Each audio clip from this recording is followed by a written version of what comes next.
Sometimes what I see is parents will prioritize other aspects of Ramadan, like Taraweeh prayer, as opposed to fasting in the month of Ramadan. And sometimes what will happen is children will start to think that prayers, night prayers, is the highlight of Ramadan, and that's the thing that excites them versus fasting in the month of Ramadan. And this is a very, very important distinction that we have to make as parents, because fasting is what's mandatory, not Taraweeh prayer, not Qiyam prayer. All those are Sunnah acts.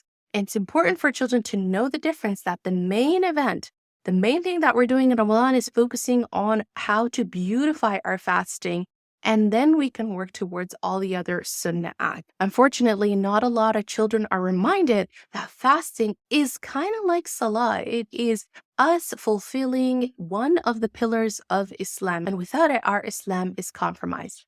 Another thing that I want to encourage parents to do in the month of Ramadan is to set clear expectations for their children. So that means before you even begin talking to your children about Ramadan and what you're going to be doing as a family and what expectations you have of them, take a few moments to yourself to assess and analyze the stage and age of your children's development, what is appropriate for your current life circumstances right now.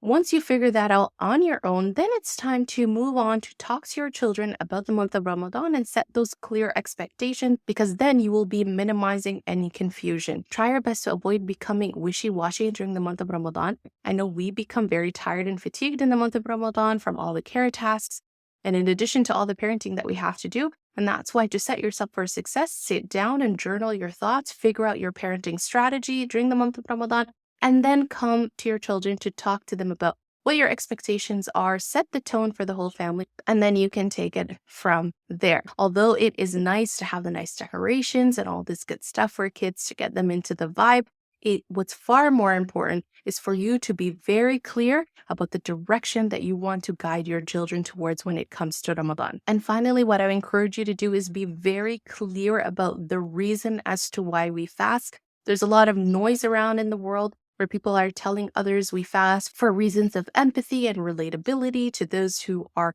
less fortunate.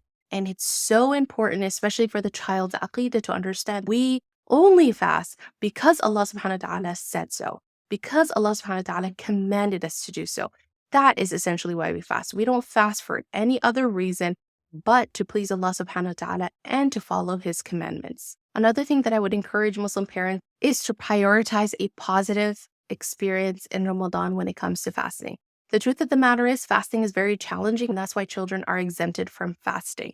Now, there are times when children are going to be super enthusiastic and they really want to fast. You know your child best, but if you have a feeling that your child might not have the stamina to continue a full day of fast, what I would tell you to do is, as much as you do want to encourage them, you also want to be a little bit lenient towards them and make it comfortable for them to be okay to break their fast if they cannot tolerate it. The reason being is that sometimes what happens is small children will be overzealous and they're going to go ahead and fast. And then after that, they never want to hear about fasting again because they had such a horrible experience from fasting. And what we don't want to do is give them a negative experience of Ramadan and fasting. And that's why I encourage parents to take a gradual approach to fasting. So instead of your child not fasting last year and then this year they want to completely fast, if they don't have to and they haven't reached puberty, then maybe you can encourage them to begin slowly by delaying meals, skipping meals, and maybe towards the end of the month, they can start practicing a day or two.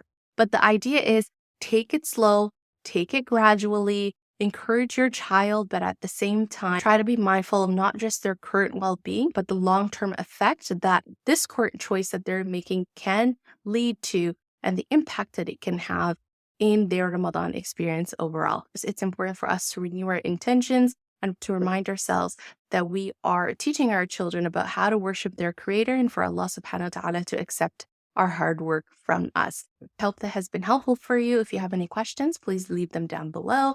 Go ahead and subscribe and hit the notification bell if you want to see more videos like this. It would mean a lot if you went ahead and also shared this video with any parent that can benefit from it. And I can't wait to see you next week. Take care. Assalamu alaikum.